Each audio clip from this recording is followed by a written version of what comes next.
Hey everybody, welcome back to the Commando cast. I am Mike. And I'm Andrew, and today Mike and I are talking the continuing future of Star Wars Destiny.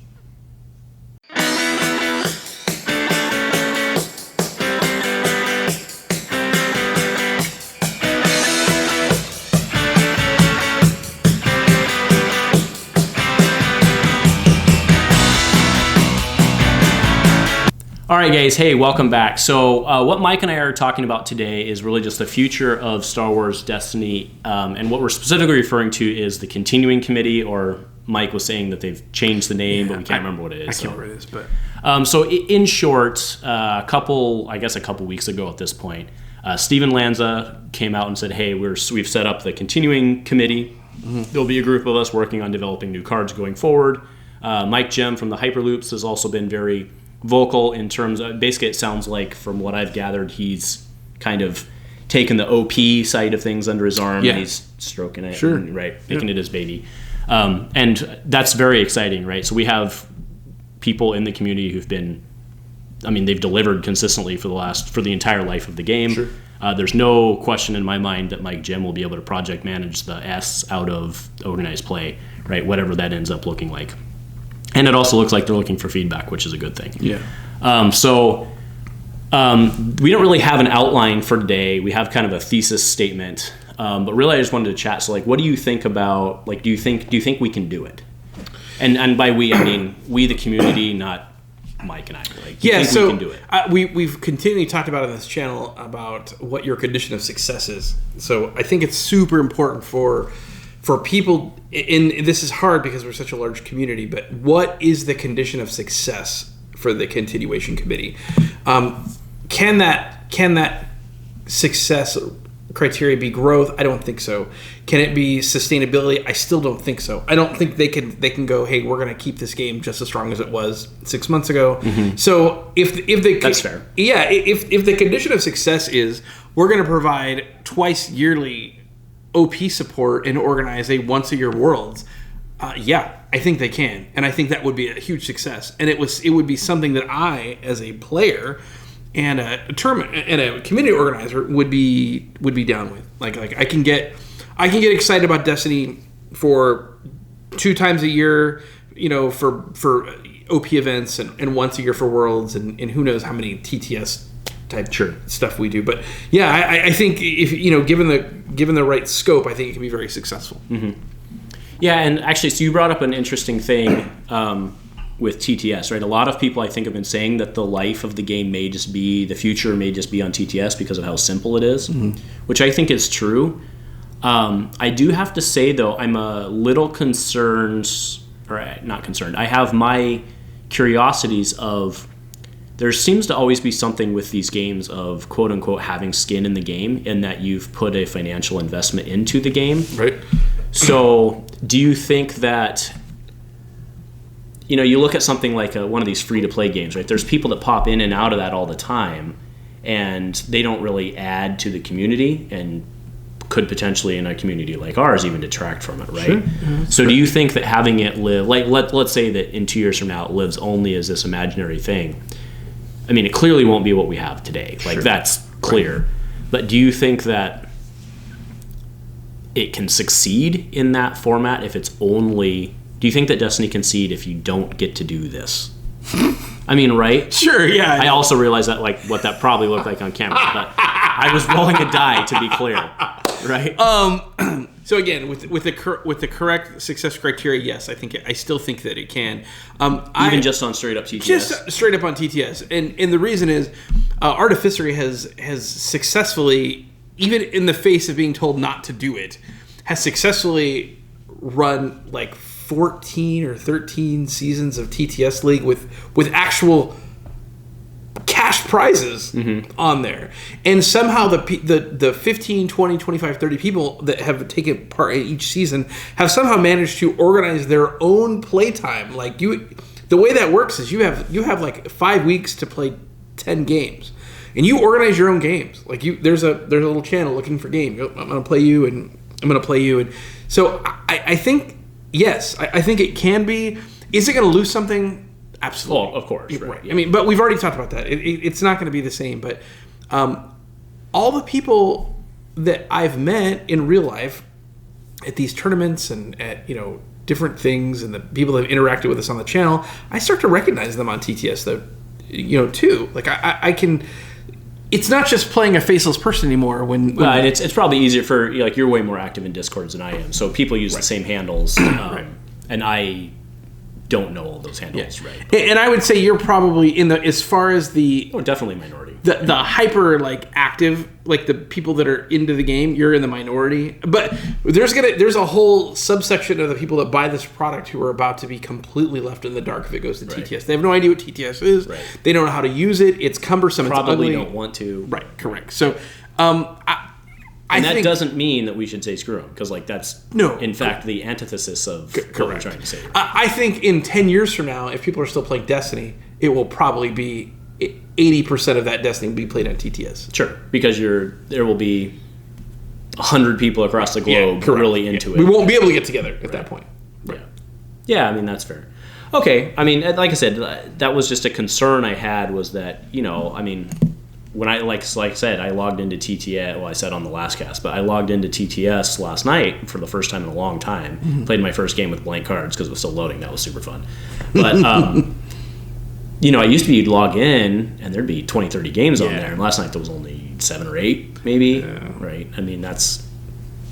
Especially in a period where everybody's testing. But then again, everybody's been play testing this stuff for 2 months already. And that particular meta is kind of like, you will find like the most, like people will, because people use it to grind before primes. So you'll find there's not a lot of people that are playing. Like, you can't go on there and go jank only. Like, you can, but you're gonna sit there for a while. Well, people are gonna join and be like, "Oh, this is my new jank Palp Water deck." Like, oh yeah. Well, that's fair. Yeah.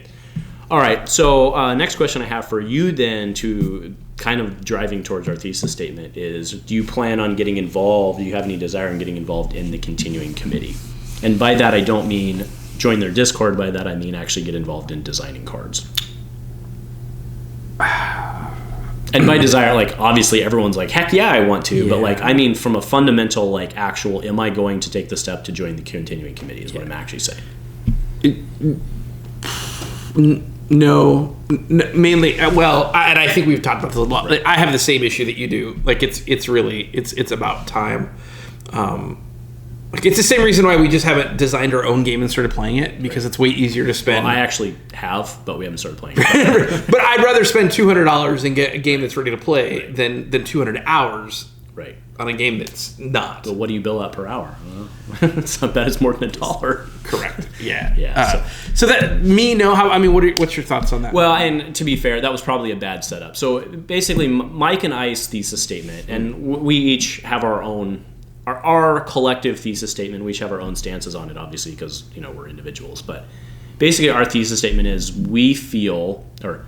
I feel that. So I wants to be involved in the continuing committee, but I haven't reached out to them to get involved, because I actually feel that with the platform that we've developed here at Dice Commando and just the time and calories that I have available, I believe that I can better serve the life of Star Wars Destiny spending my time doing what we're doing here versus helping them design.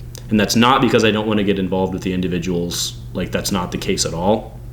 It's not because I don't want to do the work. It's because I only have so much time in a day, and I know that if I'm doing that, I will not be doing other stuff, right? And that either means that I'm sacrificing work, I'm sacrificing class, I can't sacrifice my kid, right? So at some point something's got to give, and I feel that I could probably best spend my calories that I have for Destiny doing what we're doing here than I could developing the new cards, is just my opinion. Yeah, and I would say that's true of probably the vast majority of people. Right, like most people, like the continuation committee, like they're going through a lot of things that are hard. Like, they're starting a nonprofit, which I've recently seen done. I've tried to do it. And failed. I've looked into it for the class that I run, and like, it's just so much work. I'm just like, screw it. I'll just use the school's bank account. Right. It's super hard. So like, they're doing a lot of stuff that's like really hard. Right. And I feel the same way you do, like with my time and whatnot. And I think that we are a lot like most of you, there are things that we can't, like if we don't have time to help with that in an active like design cards. Not only that, I don't know if I'm the best card designer anyway. Like it's probably not my wheelhouse. I want to like just not. Anyway, so there are things though that I can do, right? That can help keep, like one of the things is this, right? We can kind of keep excitement up and spreading the news and inviting, trying to find because if people go search the game and there's only 2-year-old videos of the game, they're never going to be interested in exactly my take finding the product, because eventually it's going to be hard to get, even harder than it is now to get into this game, right? And I hope so. I don't, Steven, I don't know if you watch this, and Mike, I know you've watched it in the past. I don't know if you watch this, right? But we are very interested in helping, but I think we're interested in helping in our own way, and that doesn't mean that we can't pick up and like do like if you need to farm out making prizes or something, like I can handle that, like no problem. But as a fundamental getting on board, I want to focus on this, and I hope, especially because it's those guys, I'm pretty positive that they're going to want to maintain content creator relations. So I hope we get spoilers. I do.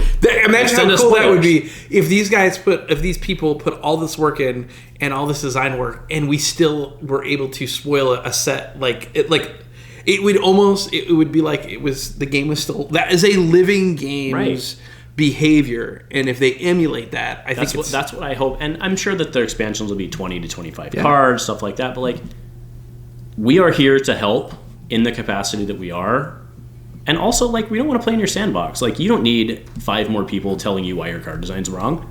You got a whole globe that's ready to do that. A Discord full of people telling you you're full of crap. And that's another thing is actually I'm just putting my own. I know my limits. I have an addictive personality. That's why I get into these games I do. I know that if I start getting involved on a Discord, I will not get any work done. Yeah.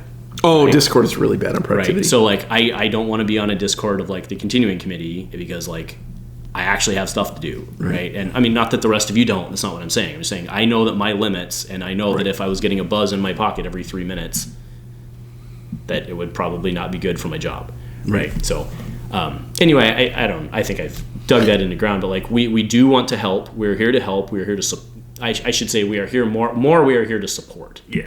Right? Because helping implies doing small tasks for you, and I'm not your secretary. That's not what I'm saying. But if you need, prizes made for the 2020 2021 whatever something, sure, hit us up. We can figure something out. We can help.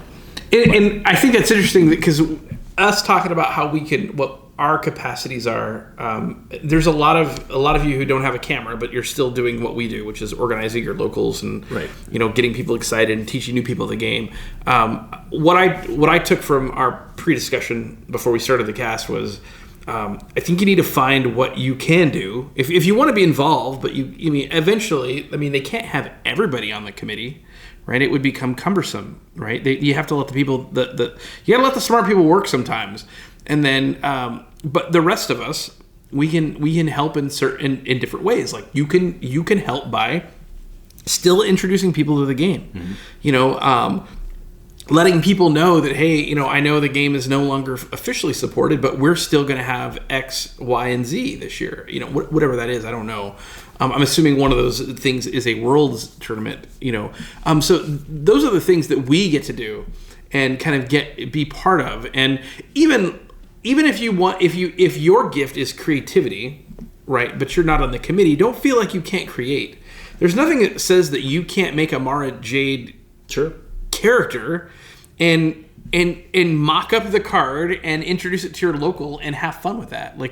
You're still allowed to do that. Just because you're not part of the committee. Maybe somebody sees it and it's an expansion 15. Yeah, who knows?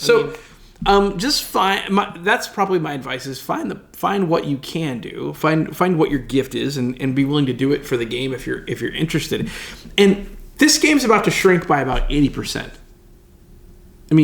If we're really honest with ourselves, the question will it shrink before CM or not? That's a question. Right. So let's say there's 10,000 people that play this game competitively across the world. I don't think that's unreasonable, right? It's probably about right. Yeah. So, and by competitively, you mean go to locals. Yeah, go to locals and actually get up out of their chair and go play Destiny. And that's about to shrink at least 80%. It probably shrunk. It probably shrunk 40% when the game got canceled. Right. And then once CM finally comes out, and then really there's nothing to look forward to except for the committee, it's going to go down, and we're going to only have ourselves to our play group's going to be much smaller. Right. It could conceivably be 6 people for you and me twice a month. Yeah, but I mean that's the other part of it is we're going to have to go from the 8 tournaments that we have per month. Right. We're just going to have to cut it down because then you have to prioritize, and because who wants to show up to 8 tournaments of 3 people? Yeah. No, you want to show up to 2 tournaments of 8 people. And I'd rather have 4 energy-filled tournaments than 8. Yeah, exactly. I think that's we're aligned there. Right? Totally. So I think the takeaway I had from because Mike nailed it on the head, right?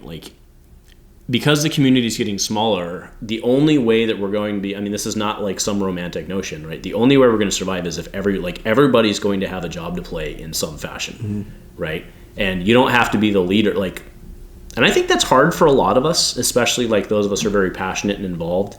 I think it becomes hard not to be the one in charge. Right. But stuff still needs done. Right. So if, Mike or Steven, they need something done, be like, I got this. Right.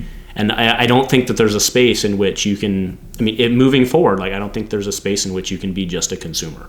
I think you have to be involved in some way, whether it be running your locals, whether it be whatever whatever you can do. Right. And I want to also kind of transition that conversation to, and I don't want to speak for the committee because I'm certainly not involved on a day-to-day basis, but at some point, right, the stuff they're doing and making and reservations they're making, it's going to cost money. Right.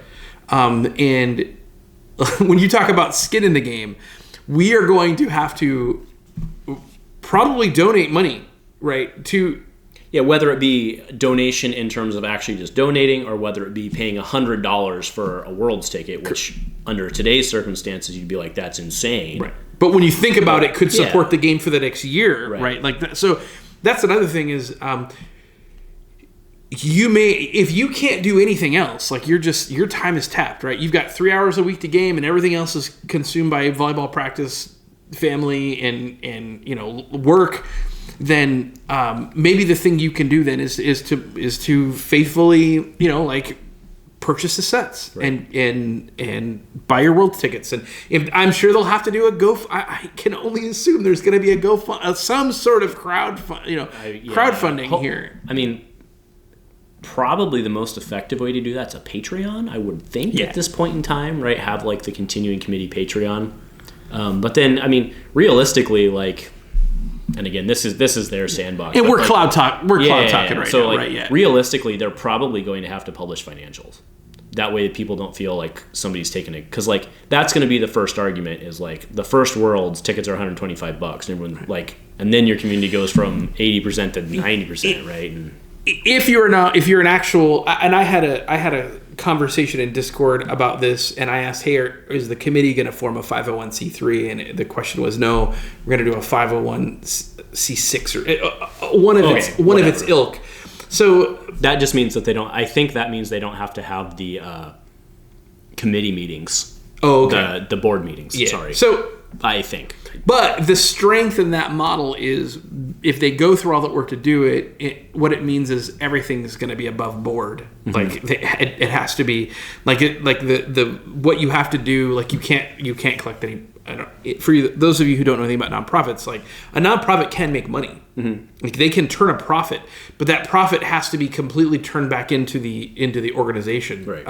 And with a nonprofit, they always have to serve the community for which they were built. Right. So they can't just go we're buying a new car, right? It could be if the car was used to travel back and forth to tournaments, but right. It cannot be misused. If it is misused, then it's you get serious tax trouble. Well, where the abuse comes, where the legal abuse of a lot of these nonprofit comes in is, we had our board meeting in Tijuana. That's probably pretty cheap, but you see what I'm saying, right? Right. So that's where it comes in. It's so it's all above board. It's all for that. But like you said, could they have bought a Honda something or a Mercedes? Correct. Right. That's the difference. So I don't think obviously we're never going to get to the point where somebody's drawing a salary from it. That's not the case. But I think it's going to have to continue to be volunteer based. I think probably just because of the intelligence of people we're dealing with, I think probably they're going to need to do financials. I could see if I was them, I probably wouldn't want to. But then again, you don't want to have that argument of why do I have to pay $125 to Worlds? How much of that's going to prizes and how much of that's going to right? You don't want to have that conversation. So it would be. That's actually, I never even considered that. That's actually a really smart model. If you could go, hey, if you're part of the Worlds Club, the Worlds tier of the Patreon, $125, and you get a World seat, and then that guarantees you the next 2 releases. That would be an interest. But they're not going to be able to. What are you paying for on a release? They can't sell product, otherwise they're in violation. It's going to have to be free product. No, I think Jinteki. I think the Jinteki, the Nisei group that does Netrunner. I swear they it's a donation. It's a donation to get the. Fascinating. Yeah. How do they do that? I don't know. I'm not sure. I'm not a lawyer. Yeah, I'm not a lawyer either. And I'm sure all of this is being discussed by the committee. And I know, I truly trust what these guys are doing. And maybe the only income out of this is going to be organized play, and what you'll be buying is a kit. And that kit, whereas stores used to pay $15, that kit may be $40 because there's we're not FFG. Yeah, that's actually a really solid suggestion. I mean, and again, so Mike and I are talking the same theme here. Recognize that you're going to have to pay more than you would today. Yeah. But that is not going just towards a product. That's going towards actually having your game, right? It's you're just gonna have, no, I mean, right? You're just going to have to swallow it. Right. So, and you shouldn't just swallow. You should do so happily because then you actually have your game, right? So, I mean, to a certain extent, and that's why I say the financials is is someone willing to pay $5 more? Yes. Is someone willing to pay $15 more? Maybe, but they're going to want to make sure that it's that's all I'm saying, right? And I'm really excited to see what the committee is going to create. That of all the things that we've talked about, of all the things, the given these very talented players and smart people, given enough time, what are they going to come up with? Because these are people that play the game right daily. Some of these people play it every day at a very high competitive level. Yeah, so I'm really curious to see what they're going to come up with, and I'm super excited. I just hope, to that extent, I just hope that the diceless characters that the Ewoks stay where they are. Because that's such an easy design space because it doesn't have a die, and that's I really let's keep Destiny, right? Hashtag keep it dice. Hashtag keep it dicey. Right. That's so funny. I don't know, but yeah, I am worried about that because you have, you have to because you have to go with the people who know the game more, but as you skew towards people who know the game more, you have to hope that they don't forget that there's casual players that exist. Right. So, as we, the thing I'm most worried about, I think, going down the line is adding new mechanics. Because, that could go off. You talk about jumping a shark. We're jumping a shark through a ring of fire, right? Holding. I think if Magic has shown us one thing, though, in its just undead life that it's had, its Lich King type life, is that they continuously release new mechanics. The game has been around so long that they don't even have to make new ones. They just take one from 8 years ago. Well, no, I'd be fine with that. Right. I'm just worried about I don't even know what I'm worried about, but I know what you're saying. Let's. I think new mechanics are important. Trying and keeping the spirit, because that's one of the big problems, and that we even argue about locally is God, we hate Ewoks because it's not the spirit of the game. Right. Well, there are people who are screaming at the camera right now saying, "Of course, I love Ewoks. They're great." Right. So spirit of the game is definitely a moving target depending on what you're talking about. Right. So. Hopefully they'll come up with some. Well, I think what would be ultimately cool is if the core set becomes what's actually printed, and then the rotation becomes their new stuff. Oh, I see what you're saying. Right, or the balances that they make to the old stuff, or whatever becomes the rotation. So you're saying that the printed stuff would be a core set of roughly. It's about 1,000. It's about cards. 1,200 cards. 1,200 cards. Is that right? No, we have 10. We'll have 10 sets, right? Yeah, and they range at about 150. So yeah, 1,500-ish. That's a lot to. No, that's a big set. Yeah. I'll grant. I just don't think. I personally don't think with creativity in mind and people getting bored. I think if you limit it to 500 cards and then everything they come up with, people will get bored. Like, Right. I mean, like the one of the things that excites me is now being able to go back and figure out some new stuff. And I mean, as long as it's some of the stuff that's like, I'm thinking we're probably going to have a banned list for like certain cards, or just stuff that needs or a real restricted list, which is you can only play one of the cards on the restricted list, and that's so simple and so easy. So I'm hopeful for that. Like I said, I'm excited. Talking about it makes me excited. I'm excited for it. There's just this weird spot happening right now where we're kind of stuck in this funk and it feels really bad. Well, it's because it's a waiting game, right? It's like, all right, we have all these great plans and like, or not we, like the people who are doing this like have great plans and like stuff's moving forward and they need to be moving forward on it so it's in place when we need it. Right. But like it does feel like a hurry up and wait game, yeah. right? It's like waiting for a freaking airplane. Like you got to get there and then 2 hours and then just sit there and wait for Southwest to like. And FFG is not helping, like with the release, not right. like and that's what I mean. It's like how can we even focus on developing new cards for set 11 when set 9 isn't even here yet, right? It's just like. And set 10 could be mythical. Like there could be so few copies of this thing. I am going to assume that if actually I feel relatively confident that when the 3 copies of set 10 that exist get sent to the boys in Minnesota, because like right, screw you guys. Yes, like yes. You know, I know. I mean, not actually screw you guys. We don't just play. But when it gets sent to those guys, like I expect that Matt Holland probably will give us a full visual spoiler. Like, I mean, why wouldn't they? Right. Like, they don't care, in theory, Right. right? So, I don't know. Anyway, but the reason I think that you have to have a bigger base set, the reason I was saying that, and then I'll close this out, was I don't see Lanza and Jim and these guys spending time developing a common that doesn't get used. Right. So like, I think that they're going to develop. It's like the set's probably going to mostly be characters and upgrade. Like, it's going to be mostly like key functional cards.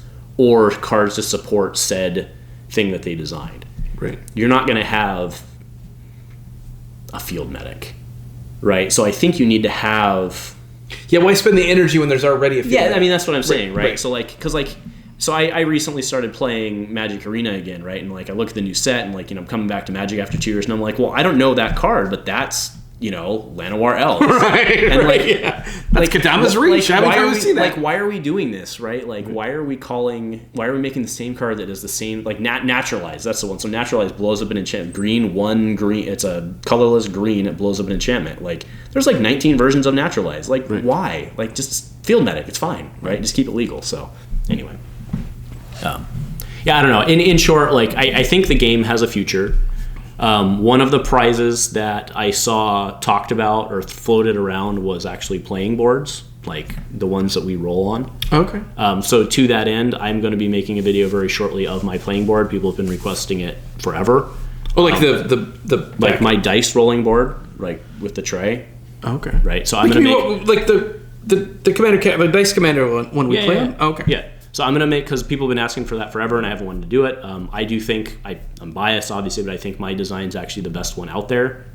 And I will explain why. But I'm releasing the specs for that. It's held marvelously and it has not warped, and we live in Oregon. Yep. Like, that's my biggest takeaway from that Well, thing. the one I built for Gongai warps because they put it up against the wall sometimes. So that's why you come in and it's kind of warpy. But all you have to do is lay it down for like a couple minutes and anyway, so I will be doing that within the next couple of weeks, and I'll be releasing the specs and designs for it, because if people want to do that and do those as prizes, I think that's fully admirable.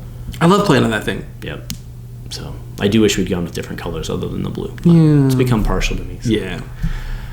Anyway, so I think we've talked. I didn't really ask. Is there anything else you want to add? I was going through the closes. Yeah, no. I think that's what I. If we take anything away from the discussion, it is everybody's got a job, right? And you should be willing to do it if you love the game. It not everyone gets to design a card. Sometimes you get to, organize communities and talk about the game and disseminate information. I mean, those are all important things. So, and that doesn't mean that the job that you take today is going to be the job you have forever. Like, maybe somebody approaches Mike and they're like, "Hey, Mike, we need help on set 27. Right. Tap in, bro." Right. And like, you probably will. Yeah. Right. I guess. But for the meantime, in terms of, because I've had a lot of people ask me, and I'm sure you've been asked as well, like, "Oh, are you getting involved in this?" And the answer is no, not right now, because I think that what we're doing here can help just as much Yeah. Especially because the guys who are involved in the design who are also content creators, and like, can you imagine being a content creator and designing the set and then like taking the feedback, like they roll out the card, like the emotional capital of like getting destroyed because someone disagrees with something you put emotional in, like anything you create. I do not envy that. Is your baby. So I totally, and I think all that being said, we may not be involved, but we are fully behind and supportive of, and I root for their success. Like I root for their success because their success will be this game that we love's success. And maybe 15 years from now, when my kids are all grown and out of the house, like I'll be at a Worlds with 100 people that I've known for 20 years, and that's pretty cool. Shut up, Andrew. It's fine. All right. Anyway, I think we put this one to bed, but no, seriously, it starts locally, right? You have to engage now locally, especially right now with the covert missions delay. Like we have to keep people engaged because if people leave, they're not going to come back. Right. They'll find it. They're not going to come back. Yeah. So let's do what we can locally, and then let's just start feeding up the tree. I don't know what else to say. Yeah. Go Commando. Go Commando. In partnership with We Tabletop, the event directory for tabletop gamers.